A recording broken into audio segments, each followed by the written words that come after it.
20 Camino Questions. Today we have John Brierley with us. And John, are you ready to take the challenge of 20 Camino Questions? Oh, let's go for it. All right. Do you take your own guidebooks when you walk? Well, yes, because I'm updating them. So I need to have them there to find out what needs updating. So you always walk with one of your guidebooks. Do you actually tear out the pages to keep No, the book lighter? No, because I put notes on them, so I need them when I get home. Okay, I think everyone's wondering, have you ever gotten lost on the Camino routes? Oh, I love getting lost. Getting lost is part of the journey. And I'm always going off route to try and find alternative paths to take me away from asphalt or whatnot. So I am lost a lot of the time. Until Really? Yes, absolutely. Please experience being lost. And what are 3 quick tips you would say to someone how to get the most out of your guidebook? What should they do? Well, prepare for the day ahead before you head out the door. But most importantly, prepare for the inner journey that, go back to your that questionnaire, why am I walking the route?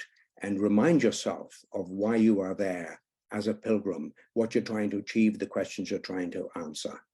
And make sure that you've got your hat and your poncho ready in case of a sudden shower.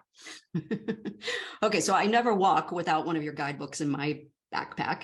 What's something you never walk without? Gosh, wow. I never walk without a poncho. Very important. And how often are you recognized on the Camino? Well, unfortunately now, in a way, too often. I don't want to give the impression that I don't love to, meet with my fellow pilgrims and talk and be part of their journey and they be part of mine. But when I'm updating, I sort of need quiet and focus. So the short answer is too often. We all recognize that you're making the guidebook. We're glad that you're doing that for us. Okay, what was the last route you most recently walked? The Camino Portuguese. Okay, and what was your favorite thing about that walk? Well, I walked the coastal route. Well, no, I didn't. I walked what's called the Senda Litoral, which is right along the beach. Yeah. And I discovered, I should have discovered it, but with COVID, I haven't walked it for a couple of years. Until this year, that they've got a lot of new passerellas over river estuary. So actually the Senda Litoral is now very easy, very beautiful to walk. And a lot of people haven't yet discovered it. So it was, really very beautiful and quite quiet. All right, is this a fair question? I don't know. What would you say is your favorite route overall? Do you have one? Each one brings its own experience. I suppose recently I've really enjoyed bringing a guidebook to the Camino Invierno because it's stunningly beautiful and it takes off some of the pressure on the Saria section and, takes off some of the environmental pressures too, with hundreds of thousands of people walking that particular path.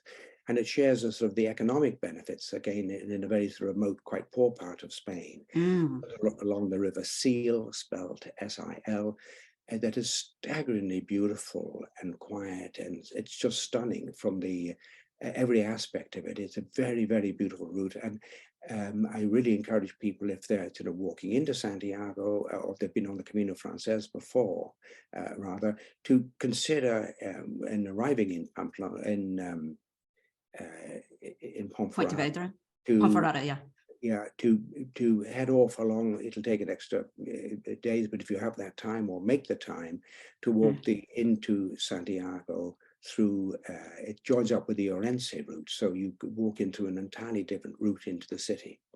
Ah, great tip. Okay, are you more of a coffee or tea guy when you're walking on the Camino? Oh, I'm a coffee guy. Yeah, I'm a cafe con leche. Oh, yeah. All right. And what's your favorite food to eat while you're walking a Camino? Well, I love fish. I love mariscos. And of course, when you get into Galicia, it's some of the best seafood in the world. So I'm a pescatarian, I think is the official name for myself. I love fish. And then if you're going to order something to drink, would you get a Rioja, a cerveza? Or Well, do you if stick I'm to the cafe? accompanying my Mariscos, I would get an Albarino. Oh, good choice. And what's your favorite thing to do in Santiago when you arrive?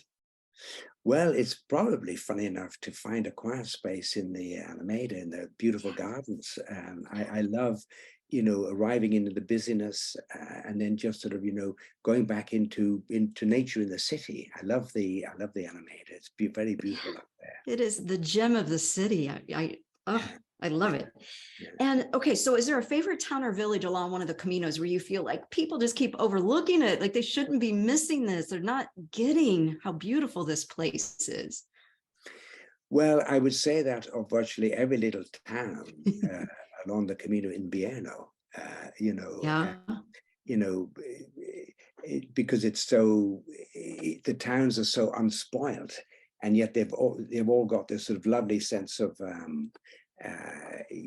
history, and that hasn't been destroyed and that sort of thing. So, but of course, not a lot of people are walking along that. But Las Medelas too, the little golden Roman gold mines. That's a beautiful little town up there. On the main caminos, no, I think some of the little villages in between the main stopping points can be very beautiful. Um, and I wouldn't pick out one in particular. Okay. All right. Are you an early riser? You just have a little coffee before you start walking, and then you skip breakfast and then have a second breakfast kind of pilgrim, or do you have a big breakfast before you even step out? Well, I'm an early morning riser. I love the early morning. I mean, I don't mean going out into the dark, but I love going out with the sunrise. I'm an early riser. In the early days, they don't understand breakfast in Spain, and it's certainly not for somebody who grew up in Ireland. Yeah.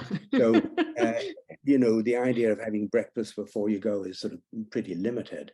Although latterly I can, if I'm staying in a hotel or a hostel, they'll sometimes have a buffet breakfast that opens early, and then that's a delight because of course a buffet you can have what you want. Yeah, exactly. But I'm basically head off, rather grumpily without anything because there's nothing available until I hit the nearest coffee shop that's a lovely smell coming out, where it usually, you can sometimes get a sort of a baguette with an omelette, or maybe Yeah. sometimes a piece of bacon in it. So that's usually a second breakfast because the first one doesn't happen. Exactly. Okay. Do you carry poles? Do you carry one pole, two poles, or do you do a traditional staff or no poles at all? I've learned that the two poles are absolute, walking poles are a gift. They can absorb up to 25% of the pressure through the knees into the feet, Yep. absorbing into the shoulders, and that everybody, in an ideal world, should have them. You've got to understand how they work. A lot of people use them like, a little stick, and they tap the ground in Right. front. But, leaning into, if I get blisters, it would be across the back of the palms of my hand, where I've been sort of leaning into the poles, not gripping them, but on the strap.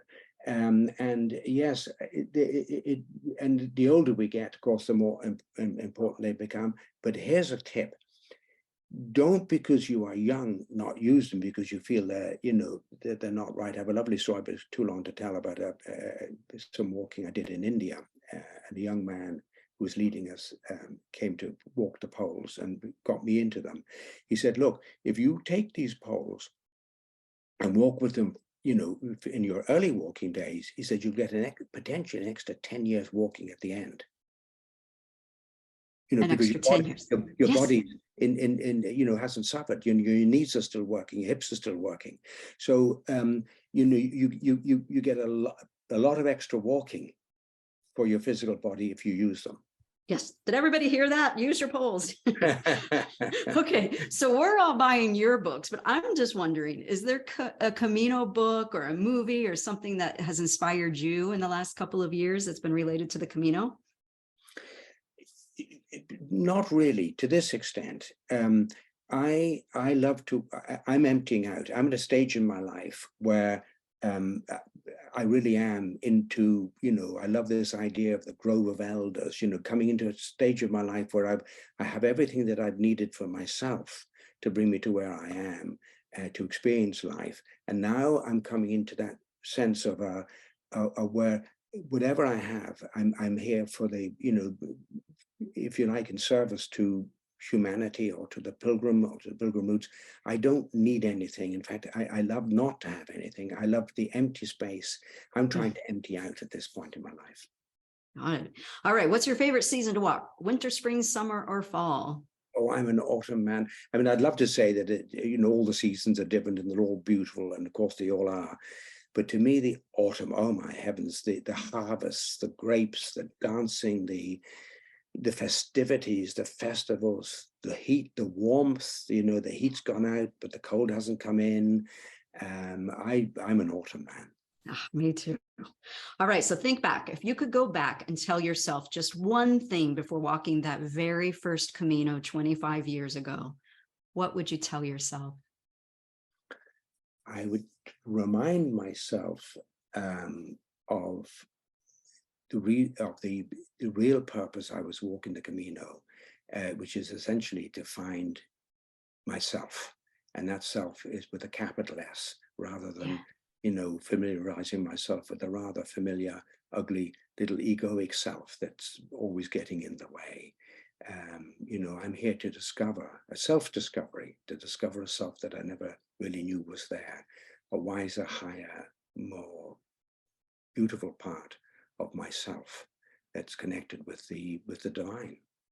And if you could say 3 words or phrases that you think defines what it means to be a pilgrim, what would you say?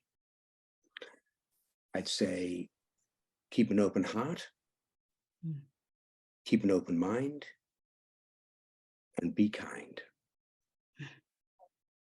And if you write your Camino memoir, what will the title be? Last question. It's the subtitle is Bringing the Camino Home. Bringing the Camino home. I love it. Thank you, John Brierley. You did it. You met the challenge. Folks, come back to our next Camino questions. Okay, Leigh, nice to talk with you.